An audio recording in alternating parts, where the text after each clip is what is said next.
Welcome to Your Case is on Hold, a JBJS podcast hosted by Antonia and Andrew Schoenfeld. Here, we discuss the science in each issue of JBJS with an additional dose of entertainment and pop culture. Take us with you in the gym, on the commute, or most certainly, whenever your case is on hold. Welcome back to another episode of Your Case is on Hold, number 48. We're going to start it off by saying that these opinions are our own. They do not reflect anyone on the JBJS editorial board or anyone else in JBJS. I am Antonia Chen. I am deputy editor of Adult Reconstruction, and I have here... I'm Andrew Schoenfeld, deputy editor of Methods. Perfect. And we're going to start top of the pile. In Appreciation 2023 by Nelson, this is permanently free. There's also Training Traditional Bone Setters in Basic Principles of Fracture Treatment, a proof of concept in Ghana by Kanadu Yobo. This is also permanently free. What's Important? Care of the Migrant Trauma Patient by Young. This is permanently free. And What's New in Musculoskeletal Tumor Surgery by Gazanam. This is also permanently free. Finally, Reverse Dynamization Accelerates Regenerate Bone Formation and Remodeling in a Goat Distraction Osteogenesis Model by Bafor. And now we're going to start with our headlines. Please tell us about nutritional laboratory studies prior to total knee arthroplasty, practice versus publications by Rakut et al. And there's also an infographic on this. All right, so this study sets the table. Their premise is that many studies have identified the importance of nutritional status prior to total knee arthroplasty. And they say that the American Academy of Orthopedic Surgeons has publications recommending specific laboratory studies, and they're not sure that surgeons obtain these laboratory studies or the frequency with which they obtain these studies.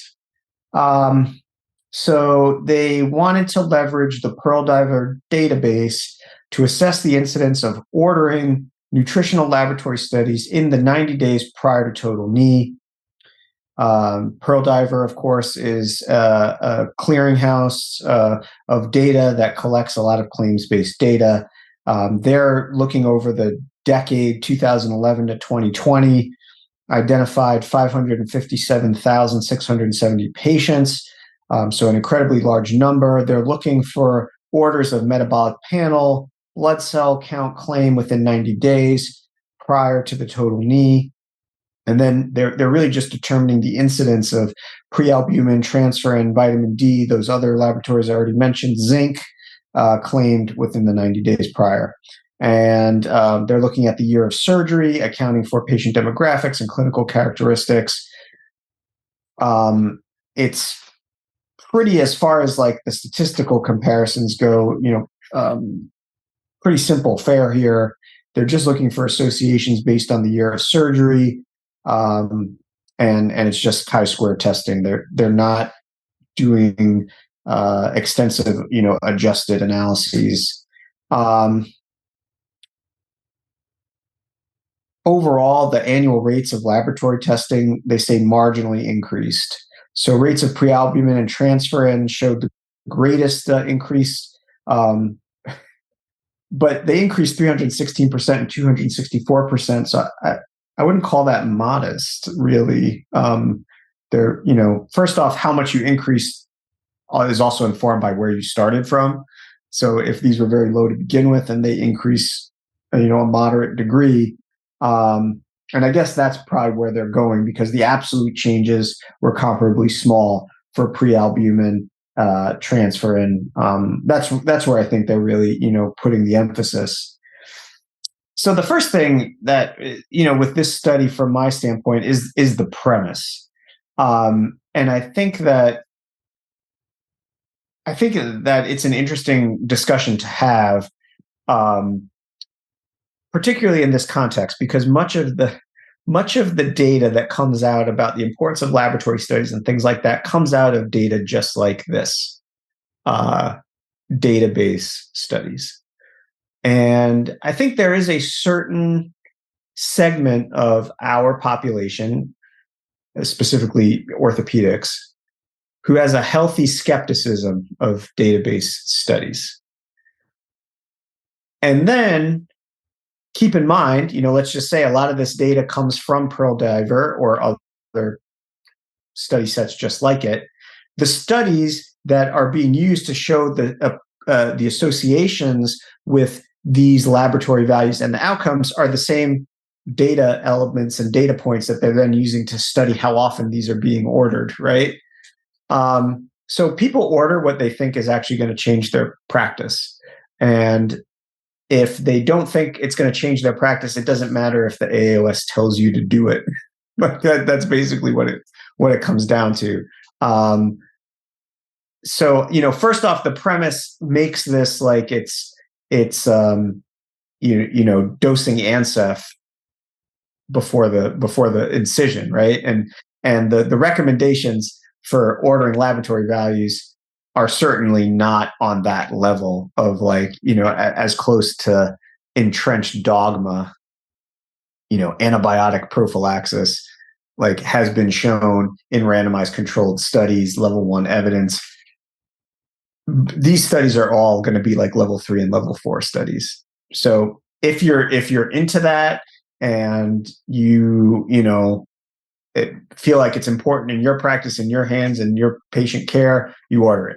If you don't feel it's necessary, if you look at somebody and you say, yeah, I'm pretty sure that they're healthy and they're going to do just fine in my hands, you're probably not going to order it, right?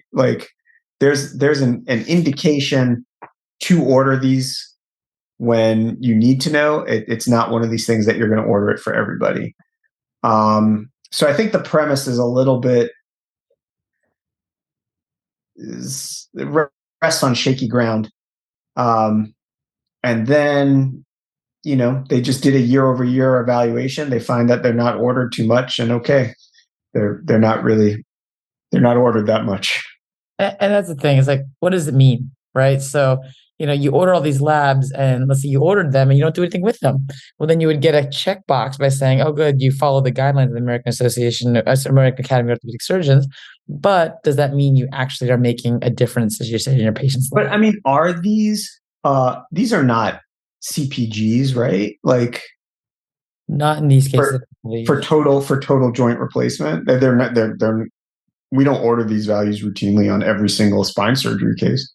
Well, so it's interesting because they do have the idea, they actually cited here that the 2019 AAOS clinical practice guidelines said that malnutrition had limited strength evidence of association, but they didn't include it in the 2022 AAOS practice guidelines. I think the biggest, hardest thing for me personally in this study is the fact that they didn't include albumin. And I know they couldn't because of database design issues, but that's almost all what we use as our metric for malnutrition. So for my personal patients, I actually do get albumin on all of them, and I would need a level of 3.5 or above before undergoing surgery. That's the cutoff. That's the cutoff. And in this database study, it didn't look at albumin. And so that is a big red flag to me, because pre-albumin is something that I think that our plastic surgery colleagues use a lot. And that's useful in their context, but we don't use it frequently. And all the other variables are micronutrients, right? That zinc, for example, right? Are we canceling surgery based on a zinc level? And the answer is no, we're not canceling it based on a zinc level. So don't give anesthesia another reason to cancel. Trust me, they will. Yeah. We just read this in the zinc levels. You don't have a zinc level? Well, you can't. Got to work on your zinc level. No, but I mean, that's a great point. I mean, we do albumin routinely in spinal metastases cases and in cases where it's been shown in epidural abscess in patients where there's the frailty aspect is already there. For your 25-year-old patient who has a large disc herniation and they're going to get a microendoscopic decompression, you're not getting albumin. Yeah, they just don't need it, and I mean, we get it as part of our comprehensive metabolic panel, right? So it comes with it, which is nice. What's not surprising though is because it normally comes with protein as well too, right? You bring them together, and so it'd be interesting if they included the incidence. They can get albumin, then at least protein, for example. So I think there's some variables that they missed in this study that are probably more practical in everyday treatment of our patients or evaluation of our patients, I would say. All right. The next one is for me. It's looking at a pilot observational study evaluating the diagnostic capacity of rotational thromboelastometry in periprosthetic joint infections, obviously a topic that's near and dear to my heart. It's by Santes et al., and there is a commentary on this. So we are still looking for the holy grail of diagnosing periprosthetic joint infection. We haven't found it yet, but there are more and more studies coming out saying that there's different variables that can be associated with an increased risk of periprosthetic joint infection. And one of them that came out with Dr. Parvizi and his group was D-dimer, and a group in China looked at fibrinogen as different ones. So this group looked at ROTEM, which is rotational thromboelastometry. It's a type of viscoelastic study on whole blood that evaluates all phases of the coagulation mechanism independently, and it's useful for detecting coagulation abnormalities such as VTE. This is looking at an association of periprosthetic joint infection with altered hemostatic dynamics, and it may be more accurate than markers such as D-dimer. So the purposes of this study were to compare the accuracy of ROTEM between septic and aseptic patients, and they specifically looked at aseptic loosening patients, and compare the accuracy of ROTEM for PGA with other known markers, including CRP and D-dimer. And they looked between October 2021 to March 2023, and they excluded patients who had insufficient data, they already had coagulopathies, or infections in other organs. They also excluded patients who were receiving antibiotics, which I found surprising because I would think that in this context that the inflammatory reaction, even on antibiotics, should actually be useful, especially since these patients were not septic. So it'd be actually interesting to see that. And if they did not meet the selected criteria in the PJI definition. Now, the study was small. There's only 65 patients who underwent revision for surgery. So the PGI cohort was 30 patients. There were only 16 acute PGI and 14 chronic PGI. And the aseptic loosening cohort was 35 patients. These were unmatched patients, but they did have similar gender, age, and smoking. The BMI and PGI patients were different. They did have a similar use of chronic anticoagulants. So just a multivariable logistic regression analysis was performed, and they try to control for the differences in population. They looked at gender, age, smoking status, BMI, Charleston Comorbidity Index, and chronic anticoagulants as independent variables. And they did do subgroup analyses of patients with PJI based on the timing of infection, which is chronic versus acute, or the type of pathogen. And they compared gram-positive with gram-negative and low virulence versus high virulence. They looked at laboratory tests, and they looked at pretty standard ones, such as inflammatory markers of CRP and ESR. They included ones that we don't typically get for all patients unless they're on anticoagulants, such as prothrombin time, activated partial thromboplastin time, and D-dimer. And then they did this ROTEM analysis. And this was taken 1 day prior to surgery. And again, these patients were not septic. And they found that patients with PJI, not surprisingly, had higher levels of D-dimer, which has been shown in other studies, and fibrinogen. PJI was associated with higher, we call it XSTEM maximum clot firmness, which is known as MCF, and a higher INTEM MCF, and a higher median XSTEM lysis index at 60 minutes. What does that mean? This higher maximum clot firmness indicates increased thrombin generation and enhanced clot strength in patients with PJI compared with patients with aseptic loosening. And the higher, what we call the XSTEM lysis index at 60 minutes findings indicate downregulated fibrinolysis. There were no differences in gram-positive bacteria or gram-negative bacteria, and there's no difference between low versus high virulence pathogens. Among the ROTEM parameters, this XSTEM MCF was the highest diagnostic accuracy for PGI with an area under the curve of 0.850, with 1 being the best and 0 being the worst, and pretty good specificity at 91.4 and okay sensitivity at 76.7%. And their cutoff level was 75 millimeters. It was comparable to ESR and CRP, which we already have in our compendium, but it was better than D-dimer and fibrinogen. And the key take-home message here, I would say, which is true for a lot of diagnostic tests, that if you combined this elevated XSTEM MCF and CRP, it was better than CRP alone. So the idea is that this rotational thromboelastometry analysis can be helpful for the detection of hemostatic derangements that are associated with PJI, but the key factor is to not use it alone and use it as an adjunct with others. So this might be something that we could use over time, The biggest problem for me is it available to all institutions and all organizations, or just something that's a little more exclusive and harder to obtain? So adding it as part of criteria would be difficult, but having it as an adjunct for analysis and for diagnosis could be beneficial. From a statistical standpoint, generally, the more variables you're able to include, the more information that you have about something, the better your predictive capacity is going to be. I think the question here is one of pragmatism. When we have ESR and CRP, it seems like almost everything outperforms D dimer, right? Like D dimer is like for whatever infection, VTED, it's always like the worst performer. So the fact that it does better than D dimer, I, I think it's interesting that it's one of these scenarios where they have this thing that they want to push. We've talked about this before. They're like, have you ever heard about rotational thromboelastometry? There, I said it. And it sounds like another procedure. Like, we have to do a rotational thromboelastometry. Well, how many hours are you under anesthesia for that? And it's like, well, if you include it with CRP, or if you include it with this other test, it does better than the other test alone. Isn't that great? No, I don't think it is, because it's like we already can just do this ESR and CRP, and if it's even comparable, and there's not like a whole new paradigm opening up an order of magnitude difference in terms of like the detection rate, then it's just another test that what is the cost profile associated with this? Like, you have to ask all those questions. So yeah, I mean, certainly an interesting study, and it's always nice to have some novel things, but I don't see this really supplanting what's tried and true and entrenched in so many clinical practices, because if there is a difference, it's incredibly marginal. Completely agree. It's one of those things that's not going to move our needle a lot. So the good news is we have ESR and CRP, and it's still doing pretty well. So right. Congratulations. Not broken, right?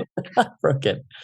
And now on to your cases on hold featurette, considering mobility status and home environment in readmission risk after total knee arthroplasty by Johnson et al. There's an infographic and a visual summary as well.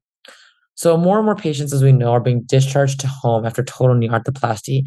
But most of the times when people are looking at reasons for readmission, they look at this typical patient demographics such as age, sex, race, comorbidities, and even surgical complications as reasons for being readmitted after total knee replacements.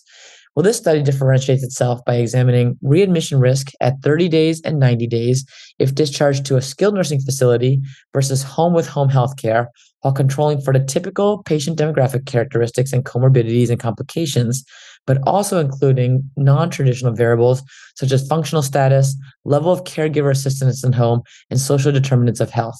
This is a single system academic center with 11 hospitals, and it was looking between January 2017 and August 2022. And they only included, remember, those SNF patients and those who were discharged to home with home health care. I would have loved to seen evaluation including inpatient rehab facilities and home without additional healthcare services, although these populations might be smaller in their cohort of patients. The covariates they looked for were age, gender, primary payer, primary diagnosis, Charleston Comorbidity Index, area deprivation index, availability of in-home caregivers for the patient based on 24 hours, occasionally or never, and this is from PT notes prior to discharge, and the last recorded score on this activity measure for post-acute care, a 6 clicks, which is basically a mobility short form. So there are over almost 17,000 patients included in the study. Of this, an overwhelming majority were discharged to home with home health care, which was over 15,000 patients. The remaining 1,700 were discharged to a SNF. And not surprisingly, the SNF patients tend to be older, less independent, female, had Medicare insurance, living in areas with greater deprivation, and had less assistance available from at-home caregivers. At 30 days, the readmission was 7.1%, in the SNF group versus only 2.4% in the home with home healthcare group, more than twice the amount. And at 90 days, very similarly, it was 12.1% in the SNF group versus 4.8% in the home healthcare group. Then they adjusted it with all those variables, and they found that the difference was really in 90-day readmission at 1.45. So discharge to a SNF compared to home healthcare was independently associated with 90-day readmission, but not on 30-day readmission when controlling for the typical variables such as BMI, age, gender, but adding things like available caregiver support, mobility status, home area deprivation index, primary payer, and primary diagnosis. So the idea is that care teams, in theory, can take this information and say how to reduce the risk of 90-day readmission in our patient population, and comparing SNF versus home healthcare. Can we focus on things that like at-home caregiver support or mobility? It's very hard to change the area deprivation index. That's not a modifiable risk factor, but maybe the other factors we can affect to try to reduce the risk of readmission based on these more social factors as opposed to hard demographic variables. What I would ask is how many of these variables that they are considering are also directly associated with the decision that the patient needs skilled nursing versus home health. Again, it's a database study, and really what it comes down to is the fundamental question is the extent to which they are able to unpack and address residual confounding around the decision for who's going. If the patients who are going to skilled nursing are all at higher risk of readmission to begin with for all of these reasons, and that's part of the reason why they're going to skilled nursing versus home health. Again, if you just said arbitrarily policy decision, magic wand time, everyone is just going to go home with home healthcare services. Are you going to eliminate readmissions? No. Are you going to even get that those 1,700 individuals? It's such a, I think one thing that stands out and people should recognize when you see that, like, the overwhelming majority of the population goes in one direction, and then there's this small group that's going the other way. There's a reason that it's just a small group going the other way. It's a select population. And ideally what you do is you get rid of all the people in the larger population that would never have been indicated for the SNF, and you just leave it with those people who could have gone either way. That's really what causal inference testing is about. They did a Poisson regression. They're adjusting for potential confounders. The extent to which they're really able to adjust away the selection, the confounding by indication, it's not, you can't really know that. Like, I can't know that. It's suspicious to me. And I just use it with the eye test or the theoretical test of, all right, well, if we had a policy decision and we just made everyone go home with health care services, do I think that that's even like a plausible reality? Like, the people that I see who are going to skilled nursing, right? They're going to skilled nursing because there's no way that they could go home with home. Exactly. There's a reason they're going there. Right. And that's also part of the reason that they're coming back. Sure. So, I think that's, I don't think anyone really wants skill, or maybe I shouldn't say nothing is never and nothing is always. There's a population that probably, wants to go to skilled nursing, or their family wants them to go because they really need it. Right. But most people, if they had their choice, would prefer to go home, right? Absolutely. Makes sense. I want to go home too.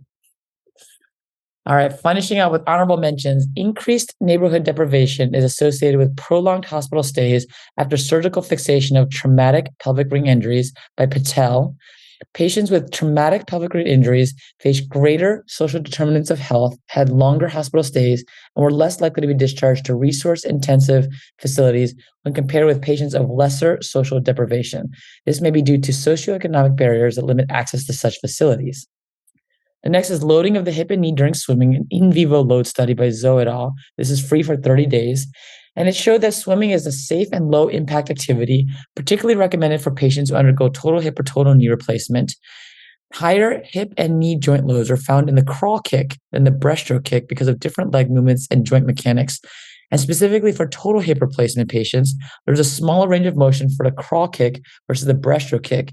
So patients can adopt certain swimming techniques for patients postoperatively based on these findings. And finally, the role. I just want to jump in here real quick and say that Josh Jacobs on the board of trustees and at Rush of eminent fame told me that this was his favorite article that we published all year in JBJS. There you go. Boom. So definitely read this. And then finally, the role of the paraspinal muscles in the sagittal imbalance cascade, the effects of their endurance and their morphology on sagittal spinal pelvic alignment by Han et al., also permanently free. It showed that paraspinal muscle degeneration is not only an initiating factor in pelvic retroversion, but also a risk factor for progression from a compensated to a decompensated state. Specifically, the impairment of muscle endurance in the compensated sagittal balance stage may be the reason why patients experience failure of pelvic compensation. Thanks all for joining, and as always, great to have you on board. Until next time.